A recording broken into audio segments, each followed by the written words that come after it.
नमस्कार मित्रों, अनंत कथा सागर चैनल में मैं डॉक्टर आदित्य पारेशरी आपका फिर स्वागत करता हूं। महाभारत कथाओं की श्रृंखला को आगे बढ़ाते हुए उद्योग पर्व की कथाएं चल रही हैं और उद्योग पर्व में संजय पांडवों का संदेश कौरवों की सभा में दे रहे हैं।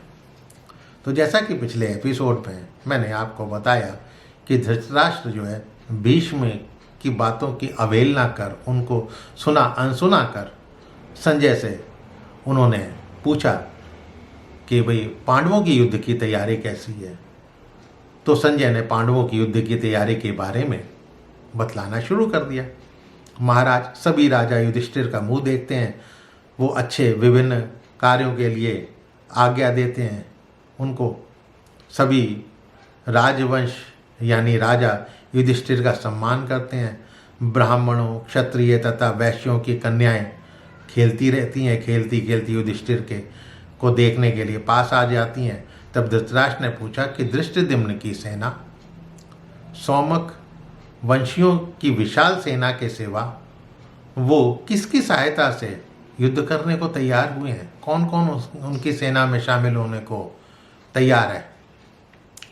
अब ये सुनकर संजय ने लंबी सांस खींची, दीर्घ काल तक चिंता में पड़ गए। उनको ये लगा कि इतना समझाने पर भी धृतराष्ट्र जो है ये समझ क्यों नहीं रहे हैं, और इतने चिंतित हुए कि वो अचानक बेहोश होकर गिर पड़े।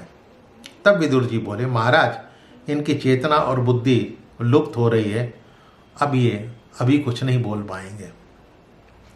धृतराष्ट्र बोले कि अवश्य ही संजय ने कुंती पुत्रों को देखा है और उन्होंने इनके मन को विचलित कर दिया है, तभी तो संजय जो है बेहोश हो गए हैं। अब ये सुनकर संजय को जैसे चेतना आ गई और बोले, महाराज मैंने कुंती पुत्रों का दर्शन किया है। विराट के घर में छिपकर रहने के कारण अत्यंत दुबले हो गए हैं। अब मैं बताता हूं कि किन लोगों से सहायता उनको मिली है। पहले तो उन्हें वीरवर धृष्टद्युम्न का पूर्ण सहयोग प्राप्त है।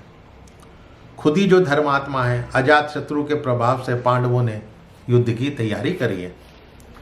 भीम, जिनकी समानता करने वाला तो भूमंडल में कोई है ही नहीं, जिन्होंने केवल धनुष धारण कर युद्ध में काशी, अंग, मगध, कलिंग इत्यादि को वश में कर लिया था, जिनके बल पराक्रम से पांडव लाक्षागृह की आग से निकलकर जीवित बच गए थे, जिन्होंने मनुष्य भक्षी राक्षस हिडिंब से अपने भाइयों की रक्षा करी थी। जब जयद्रथ ने द्रौपदी का अपहरण किया था तो वो भाइयों के आश्रयदाता बन गए थे। उन्हीं भीम के बल से पांडवों ने आक्रमण करने की तैयारी करी है। उन्होंने ही गंधमादन पर्वत पर क्रोधवश नाम वाले राक्षसों को मार डाला था। वो भीम जिनके पास 10,000 हाथियों का बल है, वही पांडवों की तरफ से आक्रमण करने को तैयार हैं। आप ध्यान से सुने। जिन्होंने केवल कृष्ण के साथ जाकर अग्निदेव की तृप्ति के लिए देवराज इंद्र को भी परास्त कर दिया था, जिन्होंने देवादिदेव महादेव को भी हाथों में त्रिशूल लेकर संतुष्ट किया था, समस्त लोकपालों को हराकर अपने वश में कर लिया था, उन्हीं अर्जुन के बल पर पांडव युद्ध में आप लोगों से भिड़ने को तैयार हैं। माद्री कुमार नकुल महान धनुर्धर हैं।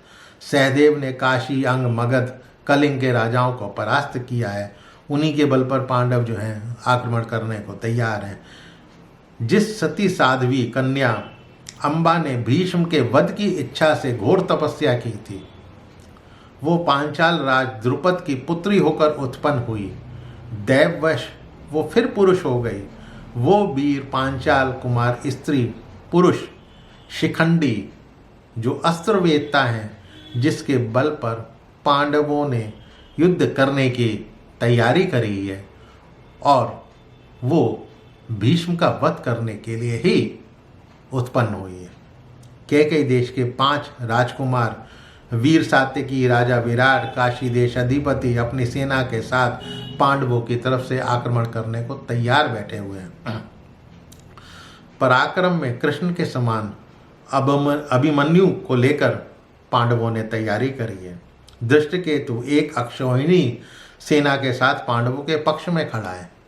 चेदीराज अपने भाई के साथ पांडवों की सहायता के लिए जरासंध पुत्र सहदेव और जितसेन पांडवों की सहायता के लिए महाराज द्रुपद अपनी विशाल सेना के साथ पक्ष में हैं।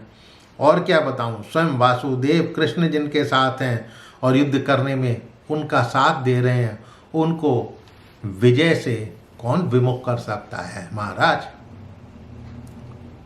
तो मित्रों, आज के लिए इतना ही। अगले एपिसोड में मिलता हूँ। मेरे चैनल को सब्सक्राइब करना मत भूलिएगा और अपने इष्ट मित्रों से इसको शेयर अवश्य कीजिएगा। अगले एपिसोड में बताऊंगा कि भीम और अर्जुन के पराक्रम को देखकर जैसे धृतराष्ट्र की हवा खराब हो गई और वास्तव में वो विलाप करने लगे, कैसे, अगले एपिसोड का इंतजार कीजिएगा। तब तक के लिए आज्ञा दीजिए। नमस्कार।